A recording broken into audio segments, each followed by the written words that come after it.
Hello students, चलिए आज हम फिर से आपकी नई क्लास के साथ उपस्थित हैं, जिसमें आज हम चर्चा करेंगे समास के संदर्भ में। ठीक है, जैसा कि आप सभी जानते हैं कि पिछली क्लास में हमने प्रत्यय उपसर्ग के बारे में बात कर ली थी। ठीक है, आज जो हमारा होने वाला है लेक्चर नंबर 18 है।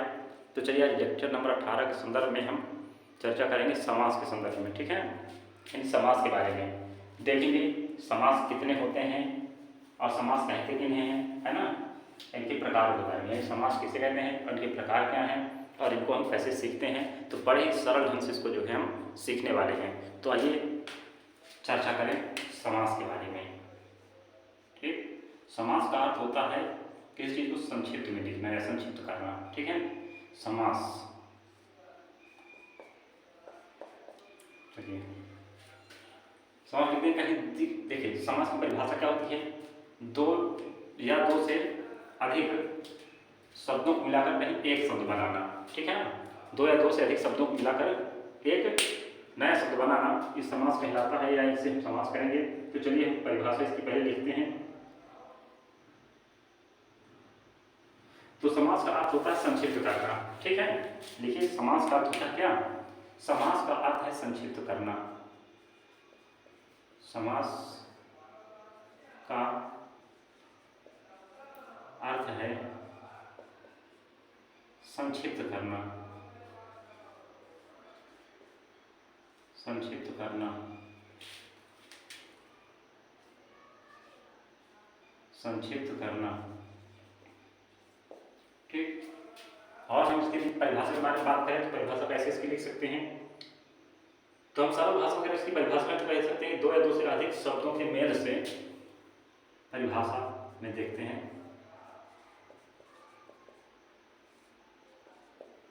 दो या दो से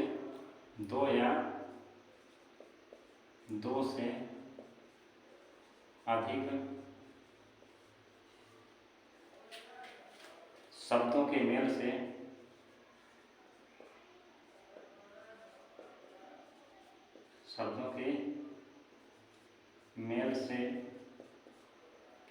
दो या दो से अधिक शब्दों के मेल से नए शब्द बनाने की प्रक्रिया, शब्दों के मेल से नए शब्द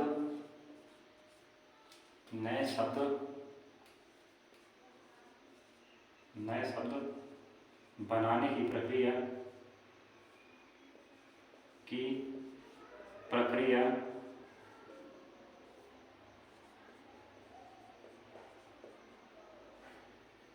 समास कहलाती है।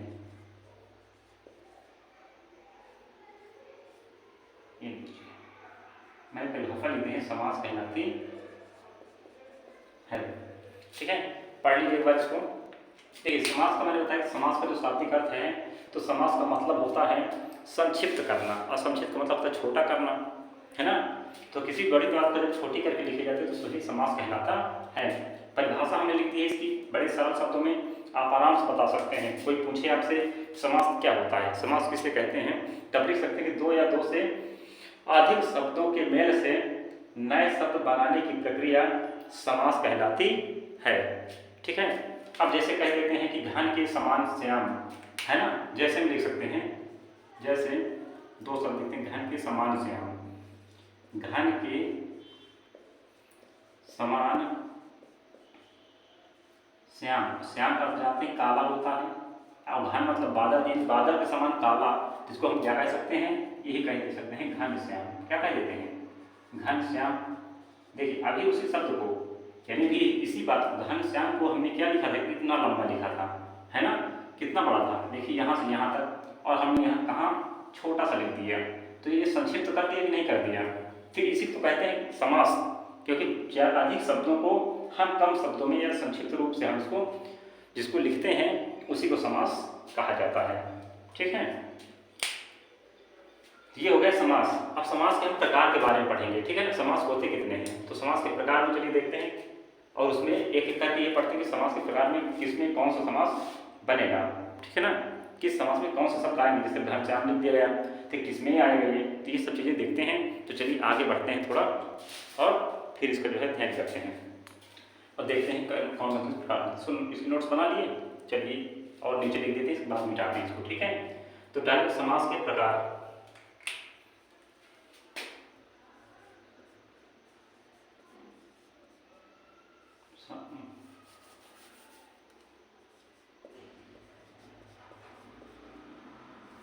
समास के प्रकार,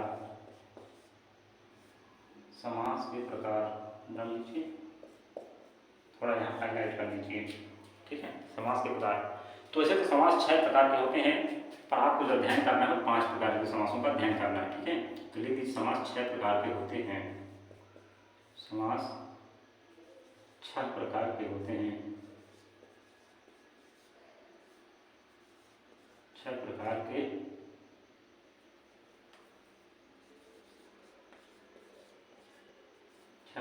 होते हैं, समास 6 प्रकार के होते हैं, ठीक है। अब कौन कौन से होते हैं, तो चलिए एक एक करके लिखते हैं। यहाँ तो आ नहीं पाएंगे, नीचे 3 3 6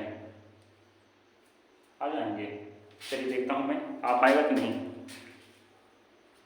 चलो प्रयास करते हैं, जो नहीं है ऊपर लिखेंगे, ठीक है। यहाँ पे डालते हैं नंबर 1। पहले हम लिखते हैं इसमें कर्मधारय समास। क्या लिखते हैं, कर्मधारय समास।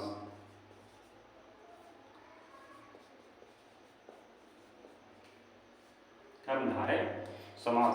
आज हम जो है इस वीडियो में सारे समास खत्म करके जाएंगे, ठीक है ना। तो कोई अधूरे क्लास नहीं छोड़ेगा, जो एक बार इस वीडियो को देख लेगा उसे समास कभी भूलेंगे नहीं, ठीक है। ये मेरा वादा है आपसे।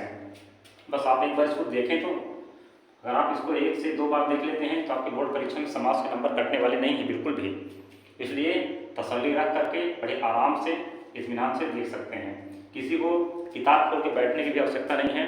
जो आपके सिलेबस में है और जितने मैं एक्सरसाइज करा दूंगा उससे बाहर कुछ भी नहीं जाएगा, बस आप देखते रहिए मन लगाकर। दूसरा है द्विगु समास। द्विगु समास,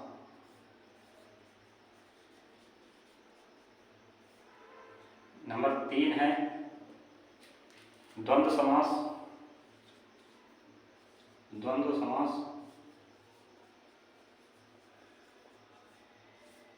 द्वंद्व समास। फिर है नंबर 4 बहुब्रीहि समास।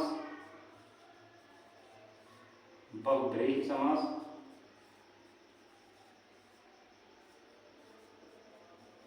बहुब्रीहि समास।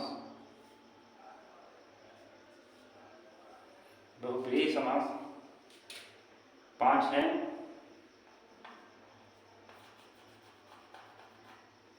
द्विगु हो गए, कर्मधारय हो गए। एक तत्पुरुष समास और एक क्या है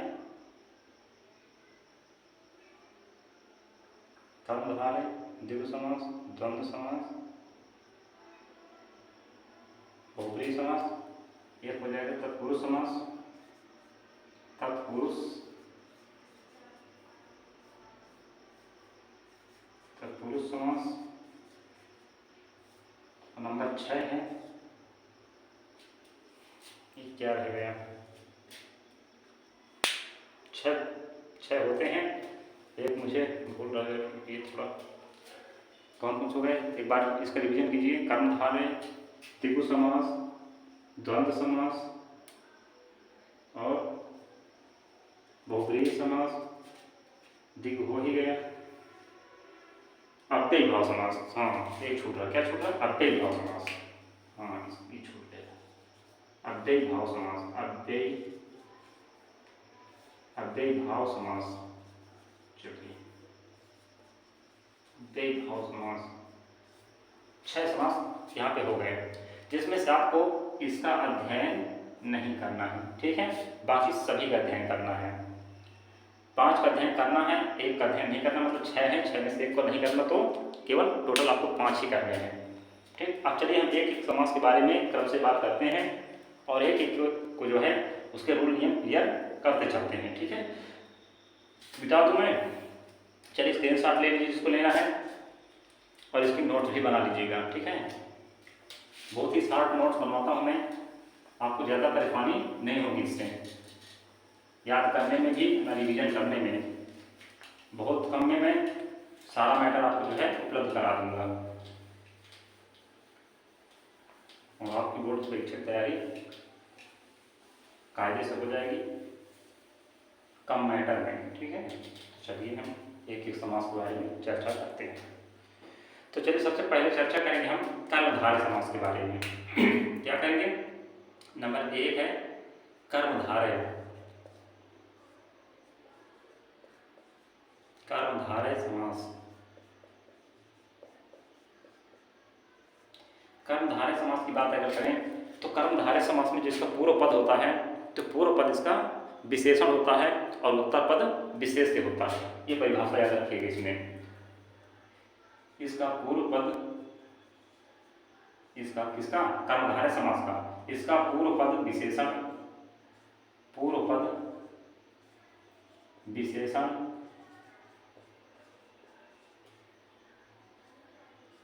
पूर्व पद विशेषण तथा उत्तर पद विशेष से होता है। उत्तर पद विशेष से होता है।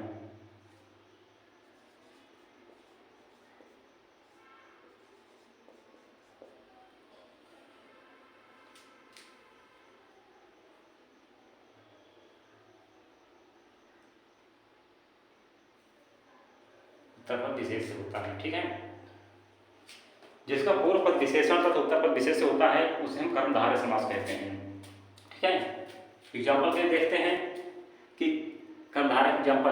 और हाँ, इसमें एक बात और हम बता दें कि इसमें जो है जो का अर्थ निकला करता है ना, है जो का किसका अर्थ निकलता है? इसमें जिसका ट्रिक पॉइंट है पकड़ने का, उसमें है जो का अर्थ निकला करता है। किसका? है जो का अर्थ निकलता है। ये इसका ट्रिक पॉइंट है। क्या है? ये है ट्रिक पॉइंट पकड़ने का। अगर आप इसको विग्रह करेंगे तो है जो करके विग्रह करेंगे। ठीक है, क्या है ट्रिक पॉइंट इसका? ठीक है, जो कैसे आता है जो करके। ठीक, अपूर्व पद क्या होगा? विशेषण होगा। जैसे हम कह देते हैं एग्जाम्पल में अगर देखें, जैसे करते हैं,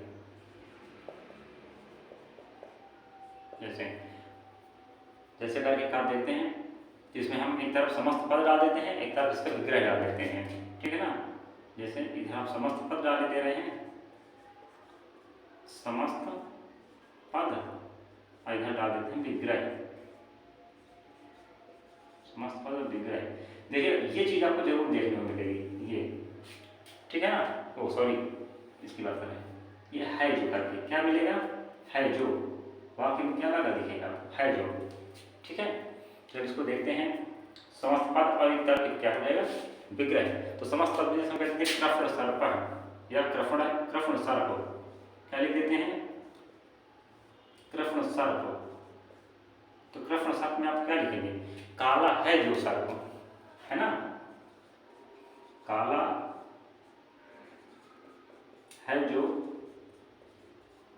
सर्प, उसे क्या कह सकते हो? कृष्ण सर्प। ठीक है, काला है जो सर्प, उसे क्या कह सकते हो? कृष्ण सर्प। ठीक है, ये है कर्मधारय उदाहरण। और लिख लीजिए, चलिए मैं 2-4 कराए दे रहा हूं आपको।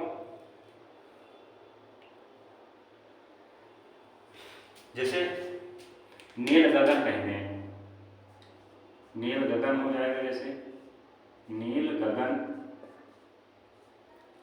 महावीर, महावीर, महावीर हो जाएगा। और सोचिए और क्या लिखते हैं? नील गगन, महावीर और कृष्ण सर्प। और लिख लीजिए जैसे परमानंद, नील पुष्प, है ना, और लिख लीजिए जैसे परमानंद, परमानंद, परमानंद, नील पुष्प, नील पुष्प, नील गाय, नील गाय। बस विग्रह कर लीजिए, सब में है जो लगा दीजिए, नीला है जो गगन, है ना, कितना सरल है विग्रह करना भी। नीला है जो गगन, मुश्किल तो नहीं हो रही ना, अरे नील और गगन, तो इनके दोनों के बीच में कुछ अलग अलग कर दीजिए, ये आपका क्या हो जाएगा, विशेषण हो जाएगी, विशेष से हो जाएगा, ठीक है। और इनके बीच में है जो जोड़ देना है, जो मैंने बताया बीच में है जो लिखा शब्द मिलेगा आपको बीच में, ठीक है। अब इसको महावीर, तो महा का अर्थ होता है महान से, तो महान है जो वीर, क्या लिखोगे, महान है जो वीर, महान है जो वीर, वही क्या है, महावीर, महान है जो वीर वही है महावीर, ठीक है। महान है जो वीर, ये वाव की लगा होगा, ठीक है। महान है जो वीर वो है महावीर। परम है जो आनंद, परम है जो आनंद, परम है जो आनंद वही है परमानंद। नीला है जो पुष्प, प्रयास कीजिए बनाने का आप लोग भी, नीला है जो पुष्प,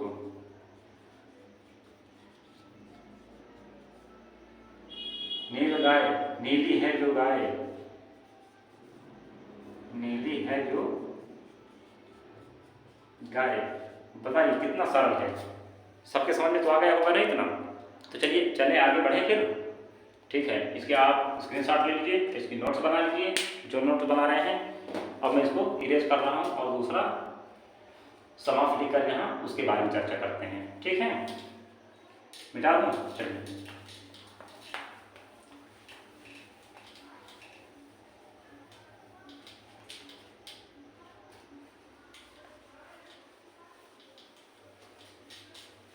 अब हम बात करें दूसरे नंबर के बारे में, ठीक है। दूसरा है हमारा अव्ययी भाव समास। अव्ययी भाव समास, अव्ययी भाव समास, द्विगु समास था, कौन सा था दूसरा नंबर, द्विगु समास दिए थे ना, हाँ द्विगु समास, द्विगु समास। इसका जो पूर्व पद होता है संख्यावाची होता है, क्या होता है, द्विगु समास का पूर्व पद संख्यावाची होता है, ठीक है। लिख लीजिए इसको, द्विगु समास का, इसमें देखिए द्विगु समास में उत्तर पद प्रधान होता है तथा पूर्व पद संख्यावाची होता है। इसमें लिख लीजिए इसका पूर्व पद, इसका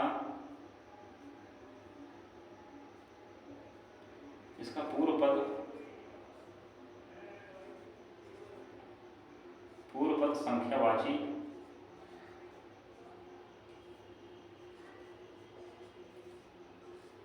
इसका पूर्व पद संख्यावाची तथा उत्तर पद प्रधान होता है, तथा उत्तर पद का मतलब जानते हैं ना, दूसरा पद। भाई जो समास बनाएंगे तो दो शब्द रहेंगे, तो शब्द जैसे दो शब्द, जैसे नील गाय अभी तक लिख रहे थे ना, ऐसे नील और गाय, तो देखिए दो शब्द आपको दिख रहे हैं ना, तो ये वाला हमेशा उत्तर पद होता है, क्या होता है, ये उत्तर पद कहलाता है, ये वाला क्या होता है, ये पूर्व पद कहलाता है, ठीक है ना।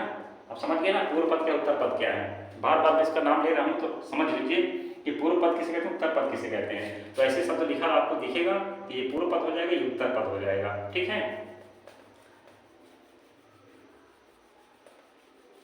चलिए इसमें हम पूर्व पद संख्यावाची तो उत्तर पद प्रधान होता है, क्या होता है, मुख्य होता है, प्रधान होता है, प्रधान का मुख्य होता है, प्रधान होता है, ठीक है।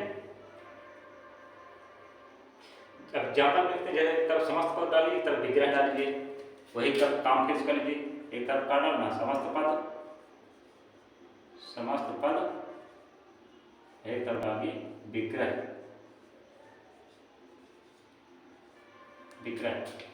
चलिए थोड़ी मैं इसकी स्याही डाल लेता हूँ, थोड़ा और साफ दिखाई देगा, ठीक है। हाँ चलिए देखिए, अब इस पर एग्जाम्पल लिखते हैं, और इसमें जो आपको ट्रिक पॉइंट देखना है, तो इसका जब विग्रह करेंगे ना, तो उसमें या तो समाहार आएगा, विग्रह करते समय क्या जाएगा, या तो समाहार आएगा या तो समूह आएगा, समाहार क्या जाएगा, या तो समाहार आएगा या तो क्या आएगा, विग्रह करते समय या तो उसमें समाहार लगाएंगे या तो फिर हम समूह लगाएंगे। क्या लगाएंगे? समूह। ये चीज़ जो है आपको विग्रह करते समय में लगाना होगा। ठीक है, तो विग्रह भी देखते चलना है और इसका समस्त पद भी देखते चलना है और इसकी पहचान भी करते चलना है कि कौन सा समास की क्या पहचान है। ठीक है, इसमें हमने देखिए रूल लिखा दिया है इसका, जो पूर्व पद होता है वो संख्यावाची होगा। संख्यावाचक मतलब कोई गिनती जैसे आ जाए, जैसे 1 की, 2 की, 3 की, 4। ठीक है, जैसे हम लिखेंगे तो गिनती आपको समझ में आ जाएगी। अब इसमें कंफ्यूज होने की कोई जरूरत नहीं है, क्योंकि भी आप बहुब्रीहि समास भी पढ़ेंगे तो बहुब्रीहि समास में भी संख्यावाची आएंगे, तो आपको परेशान होने की जरूरत नहीं है। इस संख्यावाची में और उसमें अंतर होगा तो बताएंगे बहुब्रीहि को भी। ठीक है, तो चलिए इसमें लिखते हैं, जैसे हम लिख देते हैं चौराहा लिखते हैं, है ना, चौराहा। नवरत्न लिख दें, नवरत्न लिख दें। त्रिफला लिख दें, त्रिफला। और क्या लिख सकते हैं हम इसमें? तिरंगा भी आ जाता है, पर तिरंगा जो है बहुब्रीहि में भी आता है। ठीक है ना, तो तिरंगा लिख लेते हैं, तिरंगा। और लिख लीजिए कुछ,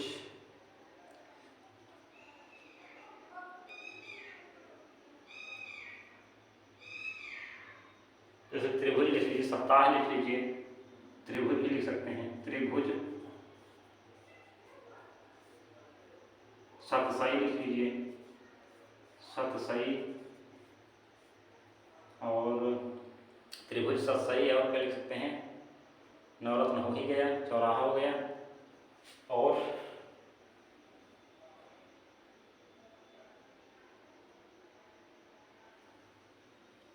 सप्ताह। सप्ताह में लिखिए, सप्ताह भी लिख लीजिए। चलिए कितने बनाते हैं? चौराहा में आप लिखेंगे 4 राहों का समूह। देखिए समूह शब्द आ जाएगा नहीं, चौराहा। देखिए अब गिनती भी आएगी, चौराहा मतलब 4 तो होता है ना, तो देखिए क्या हो, संख्यावाची हो कि नहीं पूर्व पद। तो देखो चौ बना तो चौके 4 होता है, 9 से 9 की गिनती होती है, त्रि से 3 की गिनती होती है, तिरंगा से 3 की गिनती आ रही है, त्रिभुज से 3 की गिनती आ रही है, सतसई से 7 की गिनती देखो हो रही है ना। सत, सत मतलब 100 की क्या होती है? 100 की। सत मीन्स होता है 100। और सप्ताह, सप्ताह से भी अब जाते हैं 7 दिन होते हैं कहीं ना कहीं। तो हम इसमें लिखते हैं विग्रह इसका 4 राहों का समूह। क्या लिखोगे? 4 राहों, 4 राहों का समूह लिख दीजिए, या हम इसमें समाहार भी कर सकते हैं। ठीक है, चौराहा में 4 राहों का समूह, या हम इसमें नवरत्न। नवरत्न में आप नवरत्नों का समाहार लिख दीजिए, नवरत्नों का समाहार,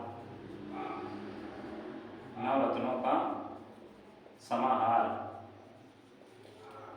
नवरत्नों का समाहार। त्रिफला, त्रिफला में होता है, हम इसमें कह सकते हैं त्रिफला को 3 फलों का समूह, जिसमें 3 फलों का मिलाकर उसके चूर्ण बनाया जाता है, वही तो त्रिफला चूर्ण होता है ना। तो क्या लिखो? 3 फलों का समूह, 3 फलों,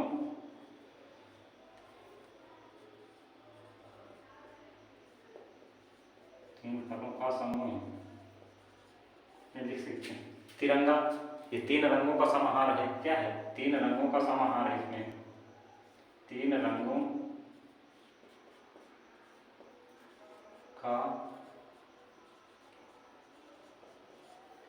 3 रंगों का समाहार। त्रिभुज, अब इसमें भी त्रिभुज में भी 3 भुजाएं होती हैं, 3 की गिनती आ ही रही है निश्चित रूप से, है ना। त्रिभुज में तो 3 भुजाओं का समूह कर दीजिए, 3 भुजाओं का समूह लिख सकते हैं इसमें, 3 भुजाओं का समूह, 3 भुजाओं का समूह बनाने की प्रयास करिए थोड़ा। अब इसमें सतसई लिख लीजिए, सप्ताह लिख दीजिए। सतसई में क्या, सतसई का क्या अर्थ होता है? इसमें 700 दोहों का समूह होता है। सतसई में क्या लिखा है? बिहारी दास की रचना है सतसई एक प्रकार की, है ना। ये 700 दोहों का समूह लिख सकते हैं, 700 दोहों का समूह,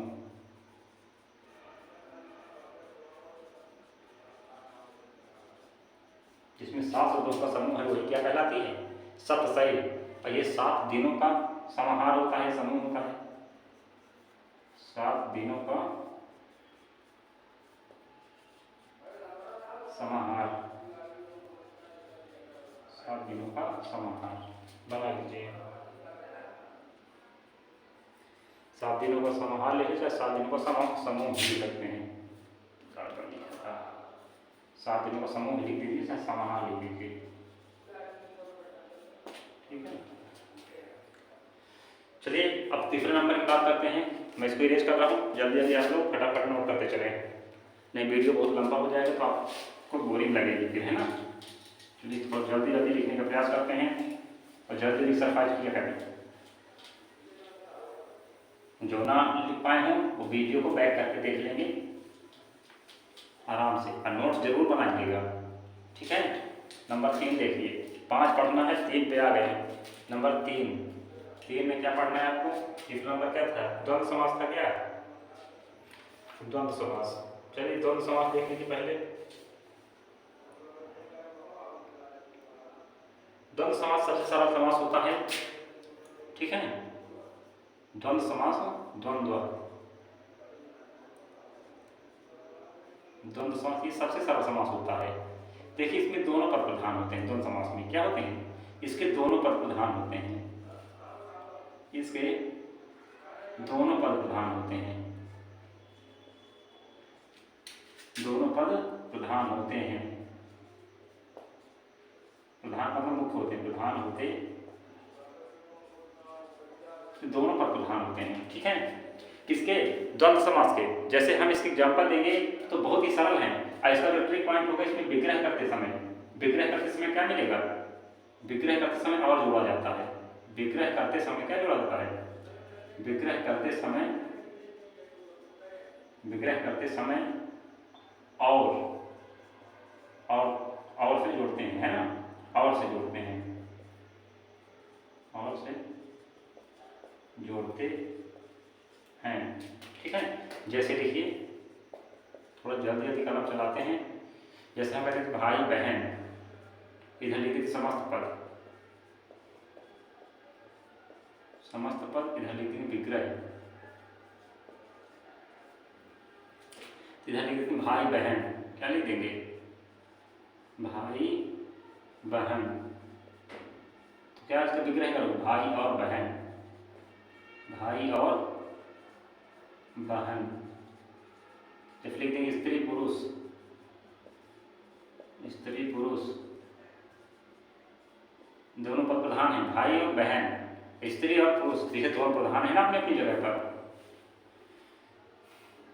स्त्री और पुरुष, तो लिख देंगे स्त्री और पुरुष, स्त्री और पुरुष।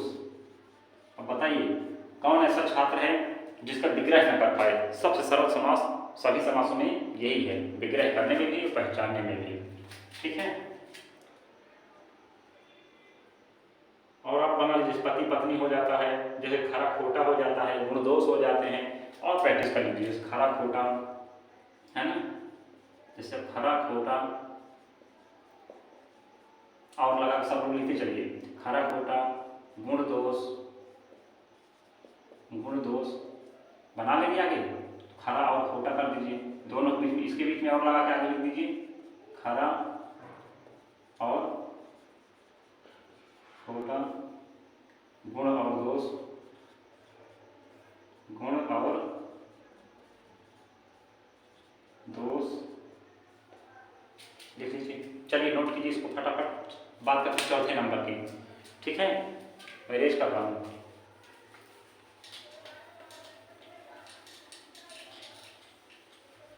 चलिए एक वीडियो में आपका समास खत्म हो जाएंगे सभी, ठीक है ना। और बहुत ही जल्दी और बड़े अच्छे ढंग से आपको समझ में भी आ जाएंगे। नहीं आप लोग यही सोचते हो कि समास कितने कठिन है या संधि कितनी कठिन है, पर आज के बाद आपको कोई चीज़ कठिन नहीं दिखेगी, ठीक है ना। चलिए अब चौथे ब्लॉक हो गए ना, द्वंद्व समास हो गया। अब बात करना है बहुब्रीहि समास की, ठीक है। बहुब्रीहि समास पढ़ लीजिए, इसके बाद आपको पढ़ना है अव्ययीभाव समास और तत्पुरुष समास आपको नहीं पढ़ना है, ठीक है ना। तो बहुब्रीहि समास 3 तक हो गए, चौथे तक हो गए। कौन कौन से पढ़ लिए? चलिए कर्मधारय हो गया, बहुब्रीहि हो गया, वो बहुब्रीहि नहीं, कर्मधारय, द्विगु समास, द्वंद्व समास। अब डालिए बहुब्रीहि समास नंबर 4, बहुब्रीहि समास, बहुब्रीहि समास, बहुब्रीहि समास, बहुब्रीहि समास डालिए, बहुब्रीहि समास। तो चलिए इसकी परिभाषा लिखते हैं।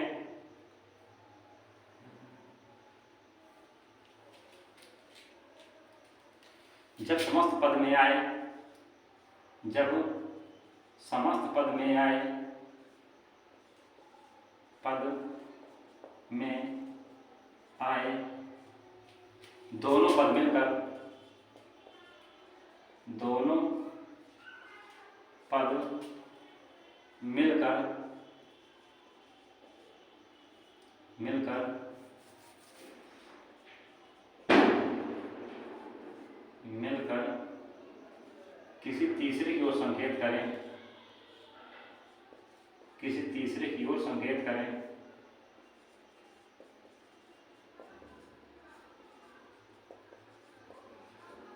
तीसरे की ओर संकेत करें, तो वहां पर बहुब्रीहि समास होता है, बहुब्रीहि समास होता है।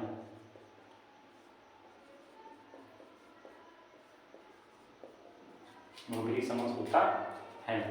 जैसे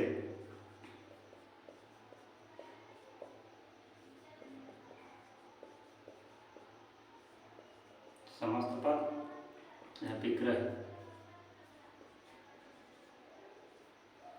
समस्त पद और विग्रह।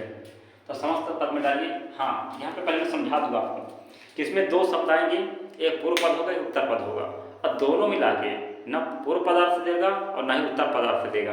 इसको दोनों मिला करके किसी तीसरे की ओर संकेत कर देते हैं। ठीक है। इसमें और एक विशेषता बता दें कि इसमें आप संख्यावाचक शब्द भी दिखाई देंगे, तो किसी को परेशान नहीं होना देख करके। ठीक है ना, संख्यावाचक शब्दों को देखकर परेशान बिल्कुल भी नहीं होना है।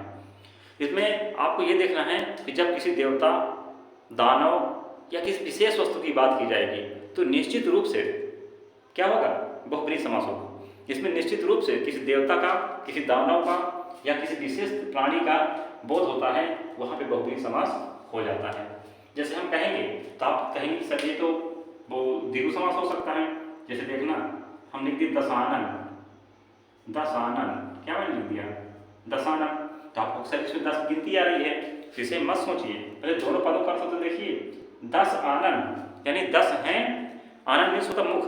क्या होता है, आनन मीन्स होता है मुख। तो 10 हैं मुख जिसके, ठीक है ना, और 10 मुख किसके थे, 10 हैं मुख जिसके। आप निकालिए, विग्रह कीजिए, 10 हैं, 10 हैं मुख जिसके। अब विग्रह करते समय क्या करोगे, हैं जिसके, हैं जिसके करके आएगा। ठीक है ना, इसका जो विग्रह करोगे तो इसके ये ट्रिक पॉइंट पकड़ में आएंगे, हैं जिसके करके आएंगे। ठीक है ना, ये विशेष आएंगे आपके। तो 10 हैं मुख जिसके, तो 10 मुख किसके रहे हैं, आप कह दोगे अर्थात रावण, अर्थात क्या कहोगे, 10 हैं मुख जिसके अर्थात रावण। कौन, रावण, अर्थात रावण। तो देखिए दोनों ने अर्थ बनाया और बना करके किसी तीसरे को संकेत कर दिया। तो हमने कहा 10 हैं शीश जिसके, तो आपने अनुमान लगाया कि 10 शीश किसके रहे होंगे यार, तो आपने अनुमान लगाया कि रावण के थे। तो हमने कह दिया क्या, अर्थात तो कौन था, रावण, मतलब बहुब्रीहि समास। ठीक है ना, जैसे हम कह देते हैं एक दंत, क्या कहते हैं, एक दंत। ये आपने सुनी होगी ना, इसकी सॉन्ग कोई सुना है ना, एक दंत दयावंत चार भुजाधारी। तो एक दंत वाला कौन था, ये किसका, किसकी वो है पंक्तियां, बताइए। गणेश जी के लिए गाई गई है ना ये पंक्तियां, ये लाइनें जो मैंने बोला, एक दंत दयावंत चार भुजाधारी, ये क्या है, ये गणेश जी के लिए कहा गया है। तो आइए देखते हैं कि किसको कहा गया, गणेश जी की। तो कह देते एक है दांत जिसके, है ना, एक है दांत जिसके। एक दांत कहाँ गया था इनका, एक दांत इन्होंने जो है परशुराम जी से लड़ाई की थी ना, तो परशुराम ने अपने फरसे से एक दांत को काट दिया था, तो केवल एक दांत बचा था। ठीक है ना, तो एक दांत का मतलब होता है एक है दांत जिसके, मतलब कौन, कृष्ण, गणेश। कौन थे, गणेश, अर्थात गणेश। अर्थात मैंने नहीं लिखा, आप समझ लीजिए, ठीक है ना। एक है दांत जिसके, अर्थात गणेश, यहाँ जो कोष्टक के दे रहे हैं, तीसरे की ओर संकेत कर दिया, तो तीसरा कौन था, गणेश था, तो गणेश की ओर संकेत कर दिया गया है, ठीक है। अब इसी तरह से कई आएंगे, अब आप इसको जो है करते रहिए। मैं अगला देखता हूँ, आप जो है एक्सरसाइज अपनी पुस्तक से भी कुछ करते जाइएगा, जैसे दफाना हो गया, एक दंत हो गया, चतुर्भुज हो गया, है ना, या हम कहें नीलकंठ हो गया, ठीक है। तो नीलकंठ का मतलब क्या होता है, नीला है कंठ जिसका, तो नीलकंठ कौन थे, यानी भगवान भोलेनाथ जी थे, है ना। गंगाधर कह दें, जैसे अब आप इनका जो है विग्रह करते जाइएगा, मैं एग्जाम्पल बोले दे रहा हूँ, जैसे गंगाधर हो गया, है ना, गंगा को धारण करने वाला, मतलब तीसरे के अर्थ चला गया, तीसरे की ओर गंगाधर या चंद्रधर या चंद्रशेखर, है ना, या चंद्रशेखर कह दीजिए, चंद्रधर कह दीजिए, चंद्रधर या चंद्रशेखर, है ना। इनका विग्रह करते चलिए, या हम कह दें कि चतुर्भुज, चतुर्भुज,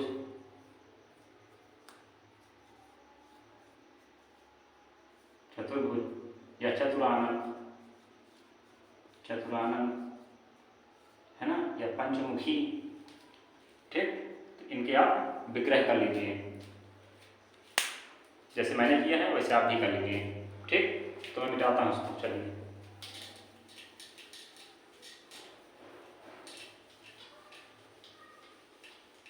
अब लास्ट बचा है आज का समास, वो है अव्ययीभाव समास, ठीक है ना। अव्ययीभाव समास में पूर्व पद इसका अव्यय होता है, क्या होता है, इसका पूर्व पद अव्यय होता है। चलिए, अब है 5वां नंबर समास और सबसे लास्ट समास। तत्पुरुष समास आपके सिलेबस में नहीं है, तो उसे पढ़ाने की कोई जरूरत नहीं है, ना पढ़ने की जरूरत है, ठीक है। आपको इन्हीं 5 में से पूछा जाएगा आपकी परीक्षा में, तो हम फालतू का लोड आपको नहीं देना चाहते हैं। तो चलिए 5वें नंबर में हम पढ़ेंगे अव्ययीभाव समास। अव्ययीभाव